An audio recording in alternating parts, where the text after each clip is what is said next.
Bonjour, on va parler de clonage.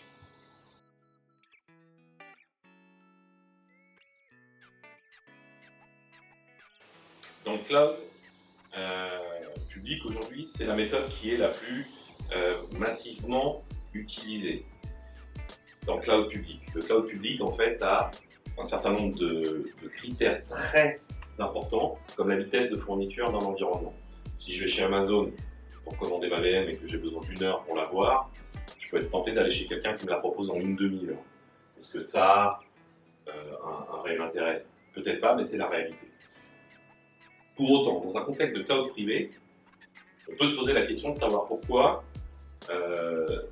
on partirait sur du clonage. Et quand on se pose la question, on se rend très vite compte des contraintes qui transforment en fait une simple opération technique en une vraie impasse d'architecture au regard de l'exploitation des coûts d'exploitation que ça implique. Donc, en substance, et pour démontrer, j'ai deux systèmes d'exploitation que je vais pouvoir fournir dans mon cloud privé. Du Windows, du Linux. C'est Linux, comme c'est Windows, se décline en versions. Pour Windows, les plus conservateurs continuent d'utiliser du 2003, du 2008, du 2008 R2, du 2012 pour ceux qui sont à la page. Sur les versions de Linux, on a en plus des versions des questions autour de la distribution. Je vais utiliser du CentOS, du Red Hat, de l'Ubuntu, et puis du Debian, parce que je lâche pas l'affaire. Et en dernier, on peut même imaginer du Slackware, mais on l'a pas encore vu. Celui-là, je crois qu'on les a tués. Red Hat va se décliner en version 5, en version 6, et je parle pas des différentes X qu'il peut y avoir derrière. Ubuntu, Debian, je ne vais pas rentrer dans ce niveau de détail. Et on observe déjà qu'à partir de ces deux items simples qui sont « donnez-moi un serveur virtuel » dans un catalogue de services, j'en suis arrivé à 1, 2, 3, 4, 5, 6, 7, 8, 9, 10, 11. Allez, environ une quinzaine de templates quand j'ai fait le tour. Maintenant, j'ai juste un système d'exploitation. Et un système d'exploitation, environ 10 fois sur 10, nu, ça ne sert à rien. Donc je vais devoir le compléter avec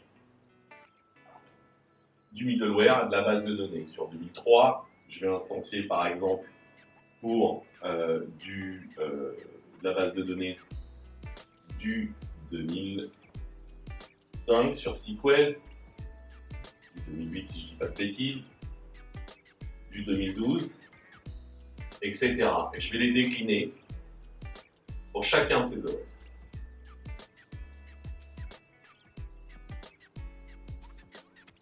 Etc., etc. Et si vous n'arrivez pas à lire, c'est déjà que vous rencontrez le problème de la gestion des templates. Très vite, la combinatoire va m'emmener, si je veux proposer un simple modèle 3 tiers, frontal, applicatif, base de données sur ces différentes technos,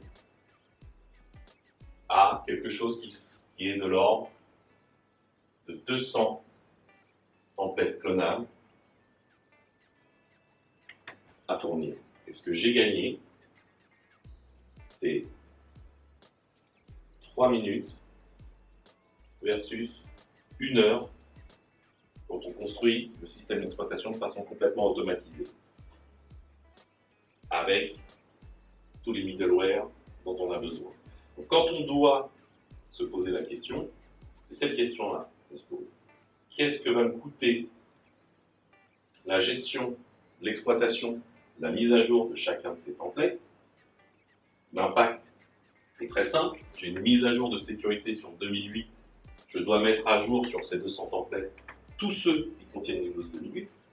Donc en termes d'exploitation, on parle d'un coût significatif pour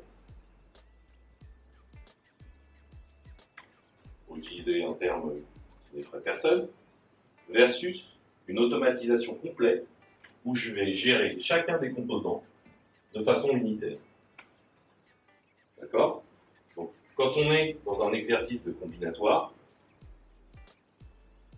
vu la façon dont ça s'écrit, on m'excusera, au lieu de gérer ça et ça en termes de cycle de vie, le template m'oblige à gérer ça. De notre point de vue, il n'y a pas de débat, il n'y a pas de question. Cet exercice-là est celui qui permet de garantir une gestion du cycle de vie correcte, cohérente de chacun des composants. Ça vous permet de livrer des composants de service qui sont à jour, maîtrisés et peu coûtés en termes d'exploitation. Voilà, j'espère avoir été clair. Vous pouvez interagir avec le blog en posant toutes les questions sur cette question si vous en avez. Je me ferai un plaisir de vous y répondre et à bientôt.